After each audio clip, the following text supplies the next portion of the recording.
El concepto del hombre en la Edad Media. Se creía que el hombre se componía de cuerpo y alma, espiritual. Por el cuerpo se vinculaba con el mundo sensible, por el alma con el mundo espiritual. En la mayoría de los países europeos, en la Edad Media, se creía que la familia del rey era descendiente de algún enviado de Dios para que rigiera al pueblo.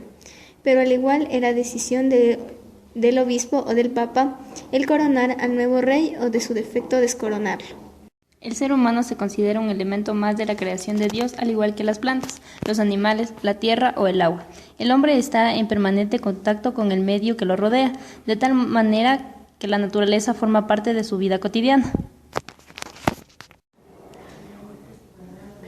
Definición de medioevo. Es un periodo histórico ubicado entre la Edad Antigua y la Edad Moderna, cuyo inicio y fin coincide con la caída de una de las dos partes en que se había dividido el extenso Imperio Romano. En efecto, la Edad Media tiene inicio con la caída del Imperio Romano de Occidente en poder de los pueblos bárbaros en el año 476 y finaliza con la caída del Imperio Romano de Oriente o Imperio Bizantino, cuando los turcos otomanos lograron apoderarse de Constantinopla, la capital del imperio. Según Tomás de Aquino, el hombre está compuesto de materia y forma. El ser humano integra una unidad sustancial, el alma racional, que en forma inmediata y directa constituye la primera materia prima del compuesto hombre.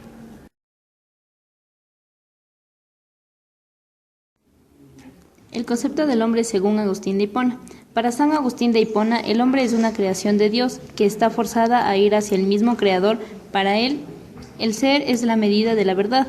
De este modo, cuanto más perfecto sea el ser, más verdadero será, y solo llega a serlo estando cerca de Dios, que es la perfección y verdad misma.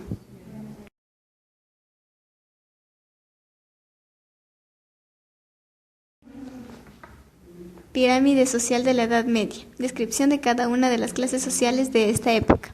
La nobleza. En esta estaban el rey y los señores feudales. El rey era la máxima autoridad, era el que ocupaba el puesto más alto, y quien mandaba a los señores feudales, quienes se encargaban de los vasallos, ya que el rey solo no podía hacerlo. Los feudos debían pedirles impuestos a los vasallos y llevárselos al rey.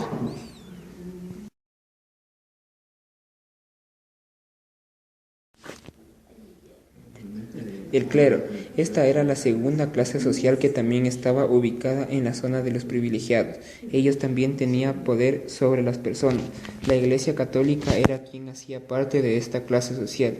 Los obispos, sacerdotes y todos los que estuvieran involucrados de alguna u otra manera con la Iglesia.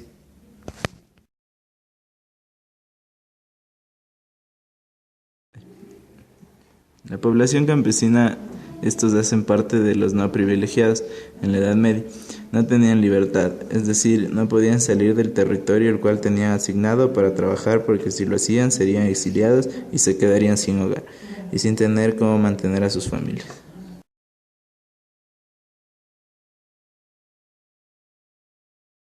Sin duda, el periodo histórico donde encontramos más salvajismo y denigración contra la dignidad humana está en la Edad Media, con las diversas torturas que se podían ver y que no eran más que la muestra de un desconocimiento de principios de igualdad y respeto, que para las costumbres propias de la época no eran más que la efectividad del poderío propio que regía.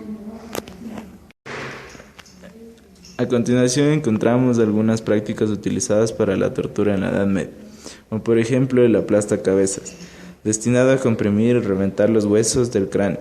La barbilla de la víctima se colocaba en la barra inferior y el casquete era empujado hacia abajo por el tornillo.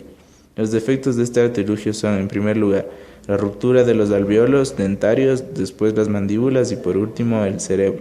Se escurre por la cavidad de los ojos y entre los fragmentos del cráneo.